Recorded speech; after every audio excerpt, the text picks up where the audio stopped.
Hi everyone. I just want to start off by saying that I'm very distressed.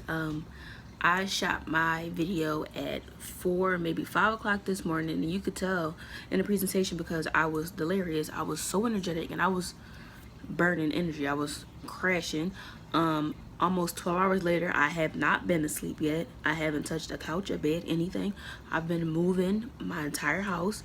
I just came back home in enough time to hand in my work, do my peer review, and do my self-evaluation, and turn my horrible presentation in with my horrible video because I did it at 4 o'clock in the morning.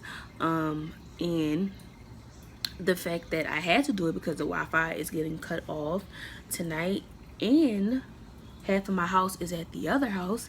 In addition to the fact that I had a horrible experience with Zoom, and I had a horrible experience with trying to edit out my horrible experience. That was just my disclaimer. So let's dive into my self-evaluation. I will start out with always when I started with what I did good. Always I felt my information was good. The amount of research I did was good. This time the visual aid,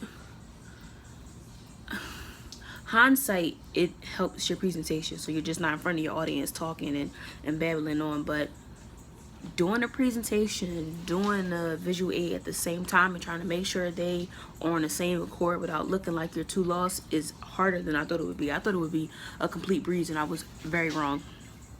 I think my visual aid was very strong because it connected with what I was talking about. So my pictures weren't like so disconnected that you would wonder what happened.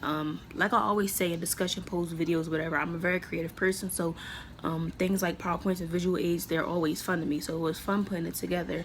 But it was kind of tricky knowing when to use it because I talk so fast and I put my ideas out so fast that I'm not switching the slides as fast as I need to with presenting the information as fast as I was. So I know that was a weakness.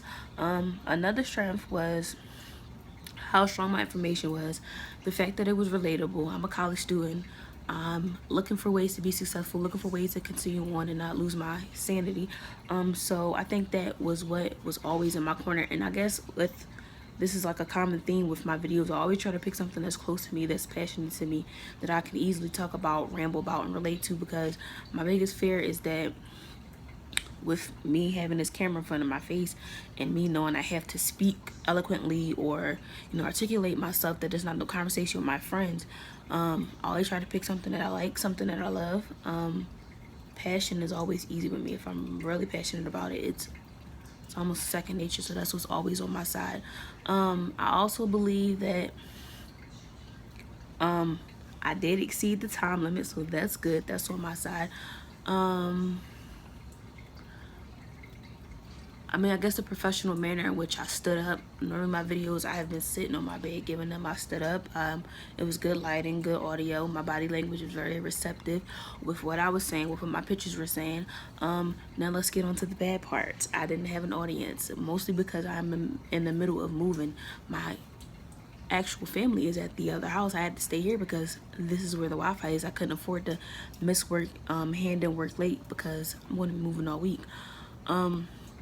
Secondly, I did it at 4 o'clock in the morning. I shouldn't have did it at 4 o'clock in the morning because I had no energy. What else? I use notes as a reference. I didn't use them that much. In my previous videos, you always see me parent to the left, parent to the right.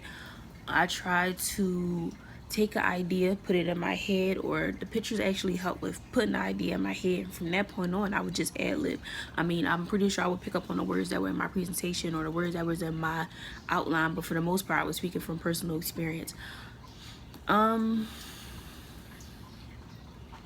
think that one of my weaknesses was tripping up. Talking very fast, because this, although I would like to believe this is conversational, it is not. I want to make sure that I'm giving my audience enough information and that I'm allowing them enough time to catch up with the information that I'm saying. My weakness also was my problem with Zoom. I will be the first to tell you that I hated it. I enjoyed the capability of it, and I enjoy what it stands for and what it could possibly mean or do for me if I actually figured out what to do with it. But for somebody who just was trying to use it throughout the week, it was not working for me. It was kind of confusing. It was like Skype and screen recording mixed together in this very strange way, and I didn't like it.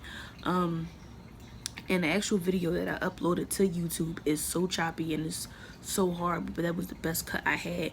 And I actually spent the better part of 3 hours this morning after I recorded the video looking for a video editing page I couldn't find. It was just a very dysfunctional morning.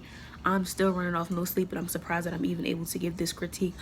Overall, I honestly believe that I did okay. I did not believe I did my best. That's not me being critical of myself. That's just knowing what I can do, what I'm capable of. I'm not going to use my moving distraction as an excuse, but I'm pretty sure if my head was all the way there and it wasn't somewhere else, it would have been way better. I do regret underestimating my tech savviness because I'm a millennial. I figured this app was a no-brainer, like any other app, and it was pretty hard, and I felt like my mother sitting in front of a screen. If I had to give myself a grade, it would be a C. And what would be saving me was my presentation aid. It was in coordination with what I was talking about, my information. I did exceed my time limit. I did upload it to YouTube, things like that. But I do believe I still have room for improvement, and my last video has to be the best because this isn't working for me. I always say good isn't good enough, and I don't know, but I did enjoy learning Zoom as a new experience, not necessarily using it within the next week or two, but I enjoyed the experience, and I hope that you guys like my video content minus the fishing around and trying to figure out what to do. So thank you.